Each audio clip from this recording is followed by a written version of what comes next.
Assalamualaikum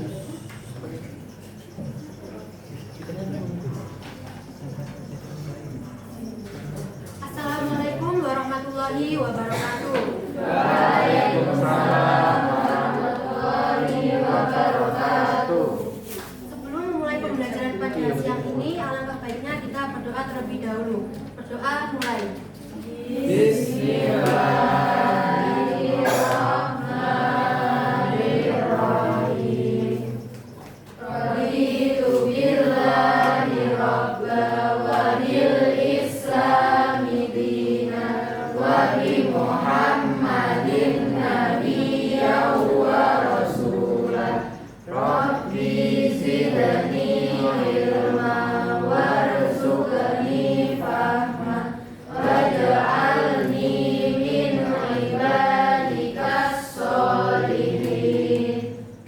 Amin ya rabbal alamin. Selamat siang anak-anak. Apakah hari ini ada yang tidak masuk? Baik, alangkah baiknya sebelum memulai pembelajaran, lihat kanan kiri apakah ada sampah yang berserakan. Baik,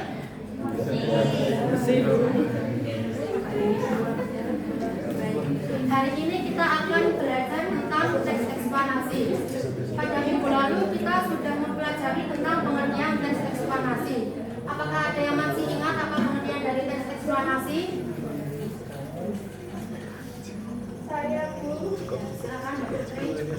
Teks eksplanasi adalah teks yang berisi penjelasan mengenai suatu fenomena atau peristiwa, baik fenomena alam maupun fenomena sosial yang terjadi dalam kehidupan sehari-hari. Ya, baik, benar sekali. Teks eksplanasi yaitu teks yang berisi tentang penjelasan baik fenomena maupun peristiwa, yaitu fenomena alam maupun sosial yang terjadi pada kehidupan sehari-hari kita. Dan tujuan dari teks eksplanasi yaitu memberikan pemahaman dan menyusun secara jelas kepada pembaca. Hari ini kita akan belajar tentang ciri-ciri teks eksplanasi dan struktur teks eksplanasi. Apa saja ciri-ciri teks eksplanasi? Yang pertama, faktual. Yang kedua,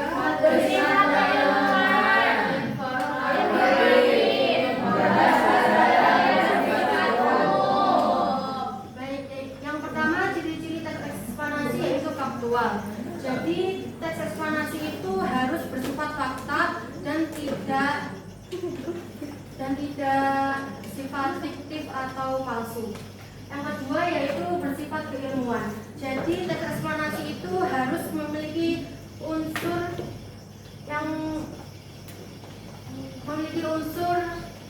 ilmuwan seperti tentang fenomena alam ataupun bencana-bencana lainnya. Yang ketiga yaitu bersifat informatif. Jadi teks eksplanasi itu memberikan agar pembaca itu bisa memahami informasi apa yang disajikan. Dan yang terakhir yaitu membahas hal-hal yang bersifat umum.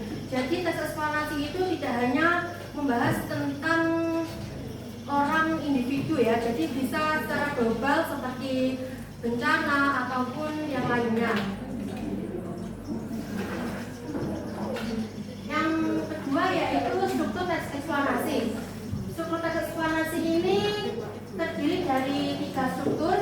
Yang pertama yaitu identifikasi fenomena. Identifikasi fenomena itu berisi tentang gambaran awal tentang fenomena yang disampaikan. Yang kedua yaitu menggambarkan rangkaian kejadian. Struktur yang kedua itu memuat proses terjadinya fenomena tersebut. Dan yang terakhir yaitu ulasan. Struktur teks eksplanasi yang terakhir yaitu ulasan berisi komentar atau penilaian penulis yang mengenai dampak fenomena yang dibahas. Sampai sini apakah ada yang ingin ditanyakan? Baik, di sini Ibu akan memberikan kalian contoh dari teks eksplanasi. Silakan kalian baca masing-masing. Ibu beri waktu selama 5 menit.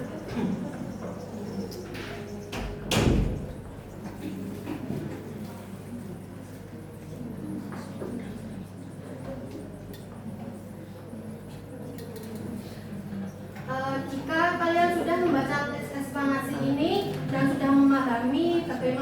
strukturnya, Ibu akan memberikan kalian tugas kelompok. Jadi di sini Ibu akan membagi kalian menjadi 4 kelompok yang berisi gambar mengenai fenomena alam. Nanti kalian amati dan susun struktur dari teks eksplorasi ini menjadi tulisan yang baik dan benar. Nanti Ibu akan memberikan kalian waktu selama 20 menit untuk mengerjakan. Dan jika ada yang tidak paham, boleh kalian tanyakan.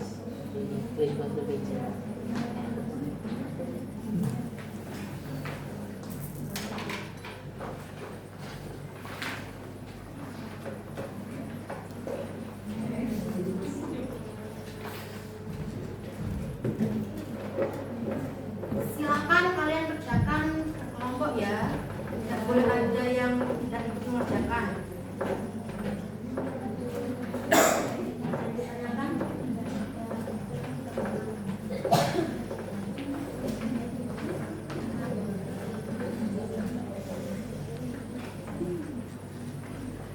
Baik, waktunya sudah cukup.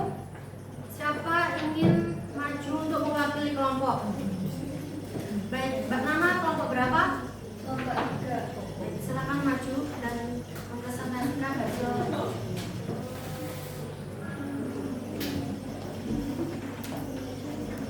Baik, di sini saya akan mempresentasikan hasil diskusi kelompok 3, yaitu tentang terjadinya pelangi. Yang pertama yaitu identifikasi fenomena. Pelangi adalah fenomena alam berupa lingkungan cahaya warna-warni yang sering muncul di langit setelah hujan. Fenomena ini umumnya muncul ketika sinar matahari bertemu dan berinteraksi dengan sisa tetesan air hujan di atmosfer.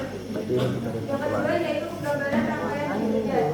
Tahap 1, proses terbentuknya diawali ketika sinar matahari menembus butiran atau tetesan air hujan yang melayang di udara. Tahap 2, karena air lebih padat dari udara, sinar matahari tersebut akan terlambat dan dibelokkan atau pembiasan atau refraksi. Dan tahap 3, cahaya putih matahari yang dibiaskan dan terurai menjadi berbagai spektrum warna dasar, merah, hijau, kuning, hijau biru, merah, dan ungu atau dispersi cahaya. Tahap 4, cahaya yang telah terurai ini kemudian dipantulkan atau refleksi di bagian belakang tetesan air dan dibiaskan kembali saat keluar dari tetesan tersebut menuju mata pengamat. Yang ketiga yaitu ulasan. Pelangi membuktikan bahwa cahaya matahari atau yang cahaya putih sebenarnya tersusun dari berbagai macam warna dengan panjang gelombang yang berbeda. Kehadiran pelangi setelah hujan tidak hanya menyajikan keindahan visual, tetapi juga menjadi bukti nyata dari penerapan proses fisika dan sains di alam. Ya. Baik, kelompok 3 sudah benar ya strukturnya, yaitu yang pertama identifikasi fenomena, yang kedua yaitu menggambarkan rangkaian kejadian, yang terakhir yaitu ulasan. Berikan tepukan yang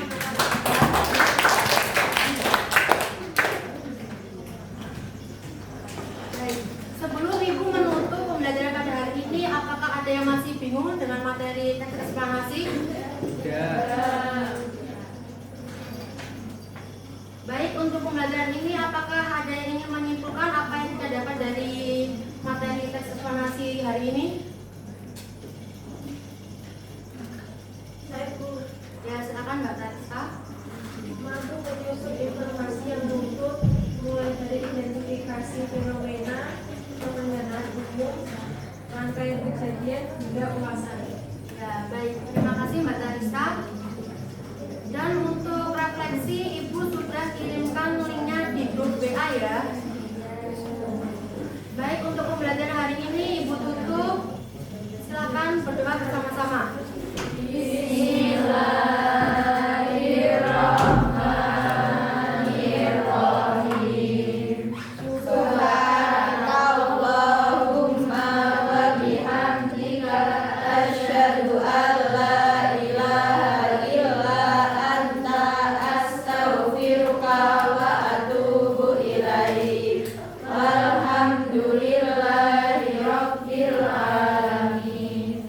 Semoga materi